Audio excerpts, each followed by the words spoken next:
Hey everyone, welcome back to my YouTube channel. Today I want to talk about what it means when the Lord takes you on a detour to the promised land. I'll be reading from Exodus 13, verses 17 to 18.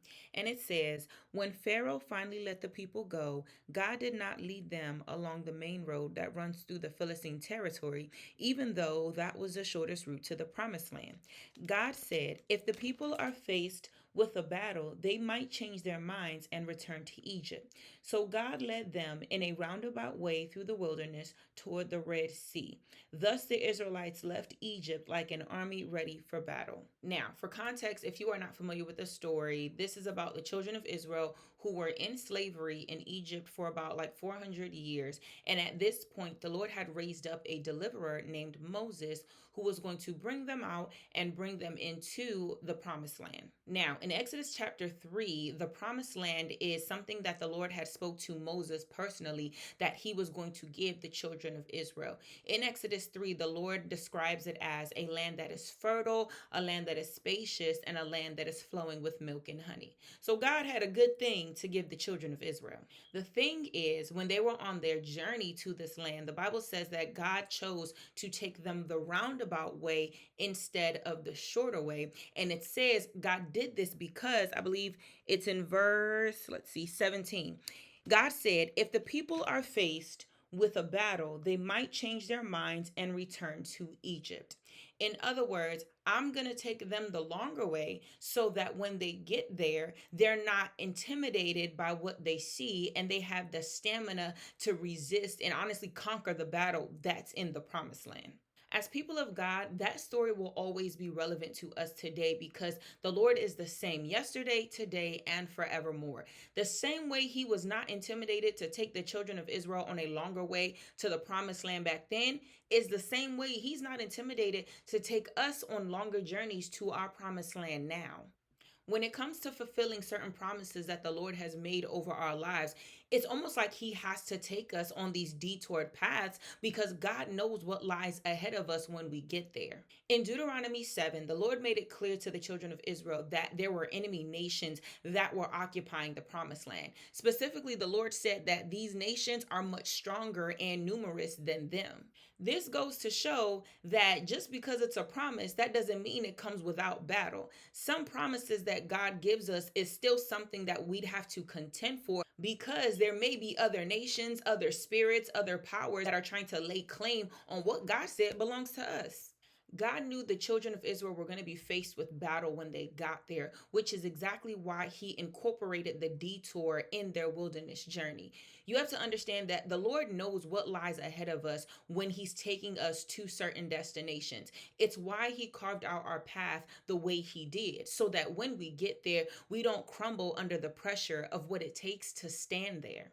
And this goes to show that the shorter way isn't always the best way to the promise. People who often arrive at milestones or destinations or just certain places in life faster than others, sometimes they lack the grit, the emotional stamina, and the mental endurance it takes to last in those positions. So, for example, I'm just going to use marriage because I feel like in the Christian community, it's just the most common example for everything.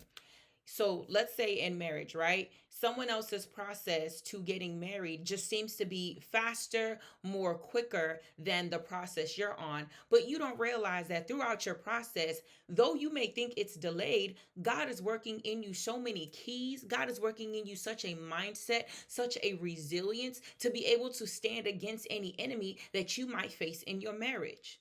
So this way, when the time comes for conflicts, trials, and challenges, you're not knocking at the door of divorce every time something comes up, but rather you and your husband or you and your wife, y'all have been trained in God's wilderness season to know how to handle frustrations and conflicts when they come knocking at your door. So understand that if it seems like God is taking you on a detour route to the promised land, it's because he knows what lies ahead of you and he knows that this path I'm taking them is the best path that will prepare them for them to stand firm and strong to face what lies ahead as they're in their promised land. Lastly, I do want to clarify something. Not every journey to the promised land looks like this. There are some things where the Lord will accelerate and expedite your process, and you won't have to go through certain things that other people went through. What I'm talking about here, though, is generational promises. we don't understand that some of the promises that God has over our life, to us, we're thinking it's right here, right now. When the Lord made the promise to Abraham about having, what did he say? He was going to be the father of nations and all the things. If we were Abraham, we probably were thinking like, oh, I'm about to have so many kids. Me and Sarah about to get it popping, and she just about to be busting out babies left and right.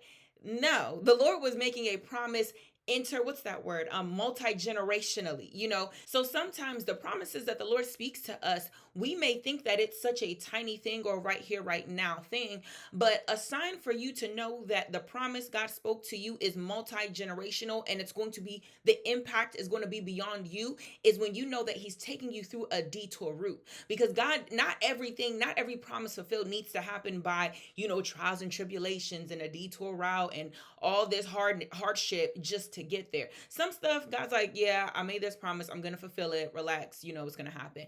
But other things, if it deals with your children's children, your children's children's children, please trust and believe that the path to that promise is going to come with a detour route. So I just wanted to clarify that, because there's also been this narrative that like everything in God just has to be so hard to attain, and every promise has to be contended for, and you got to fast and pray and warfare over every single promise that God has. And that's really not true, because we see in Solomon, the Bible says that the Lord gave him rest on every side, because David was that warrior generation for Solomon to now enjoy peace. So I hope this encouraged anyone who seems to be going through a detoured path in God, where, whether if it's school, if it's marriage, if it's having children, starting a business, whatever it is, I hope this encouraged you to know that if God is taking you on a detour route, please believe that the detour is for your good.